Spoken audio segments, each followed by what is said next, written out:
Alright, so AMD versus Nvidia, a rivalry that's so iconic, it's been going on for almost 2 decades now. And when it comes to budget graphics cards at least, AMD has been the champ. But what happens when Nvidia goes Super Saiyan mode, but on a budget? Well, out comes the RTX 3060 Ti. And in this video, let's find out if it's worth your money.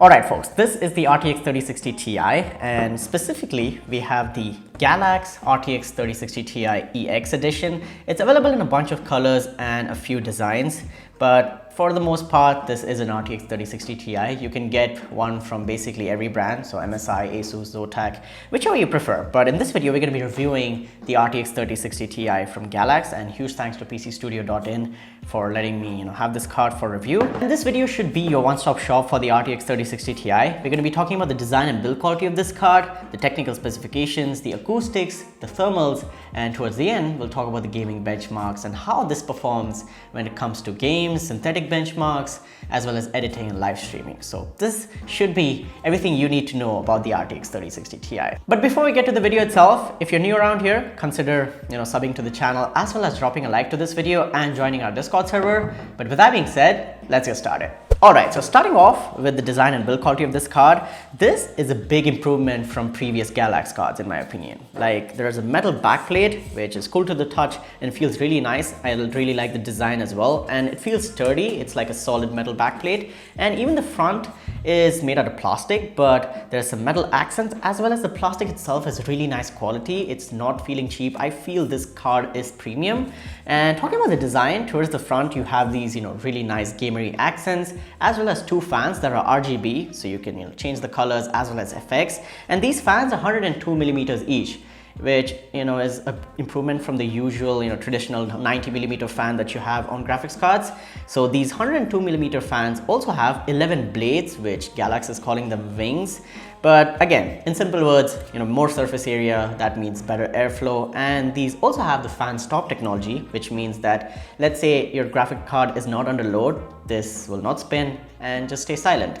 As well as when the fans spin, the acoustics of this card is pretty decent. They're pretty silent and they don't make that big humming noise that comes out of a Lamborghini, and it stays silent. So if you're doing like sound sensitive work like recording voiceovers or live streaming or something like that, this card is not gonna hurt that. So I really like the acoustics, and even the thermals on this card is it's pretty good. Like, it doesn't throttle or anything.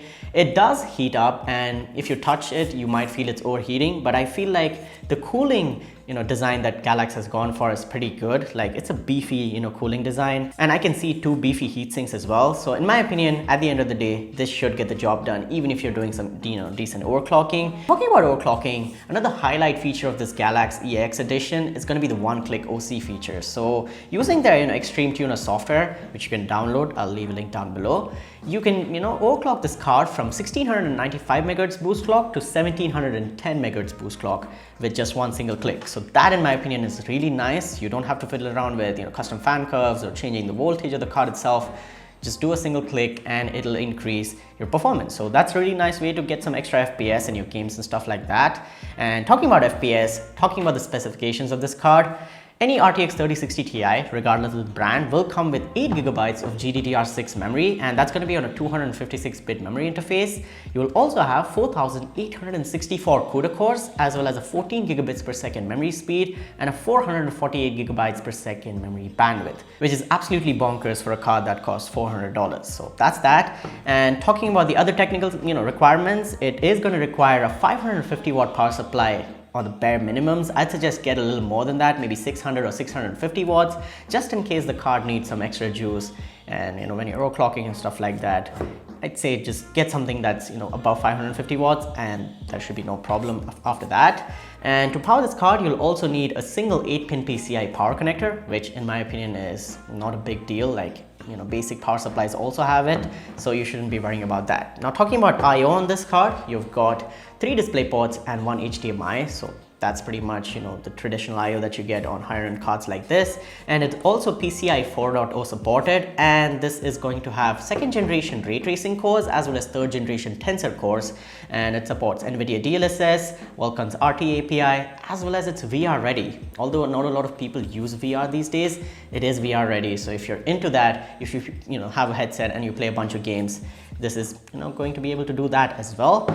And just talking about some of the other features that Nvidia is working on, at least on the AI side, I really like Nvidia Reflex, Nvidia Broadcast, and RTX OIs. Those are the features that are not going to be on the competition card. I'm talking about AMD's GPUs.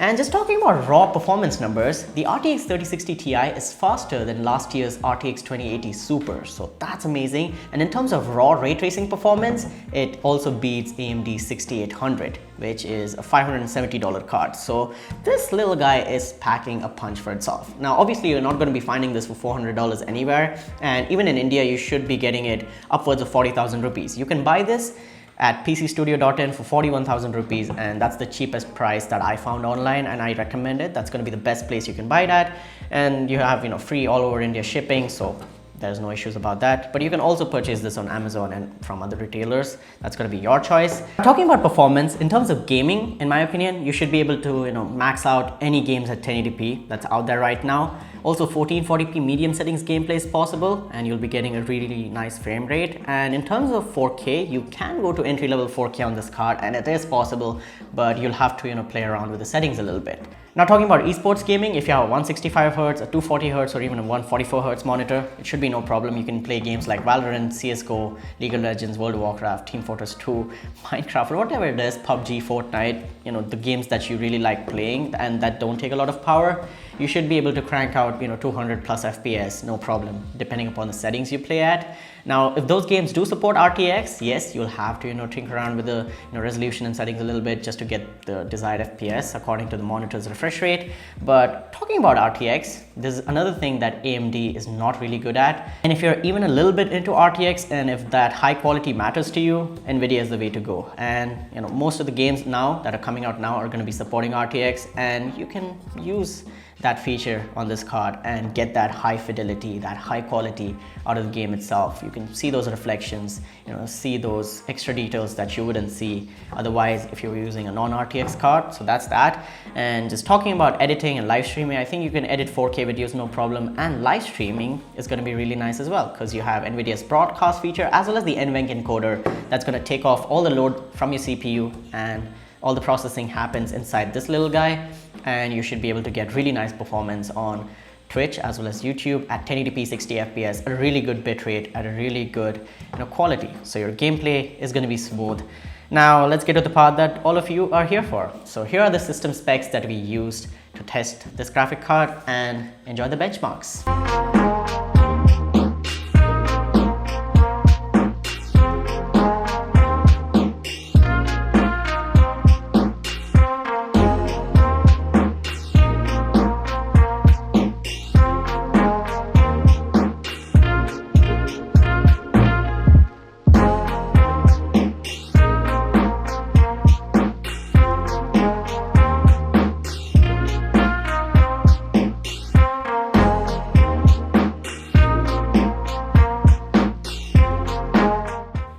Alright, so you've had a look at the benchmarks, and conclusion time. Should you get the RTX 3060 Ti? And in my opinion, it's going to be a big fat yes if you can find it at a really nice, reasonable price and not get scammed in the process. If you can find the Founders Edition at its MSRP, you are basically the luckiest person on planet Earth. But let's say you get one of these third-party cards like this Galax one, or one from Asus or Gigabyte, basically any brand that you prefer, the design that you like. You should be able to get it for around $450 to $500 max.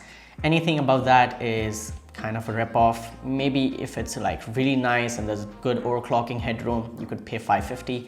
But apart from that, I'd stay away from those cards and try to get like a cheaper deal from an offline retailer like Micro Center or something if they have it in stock.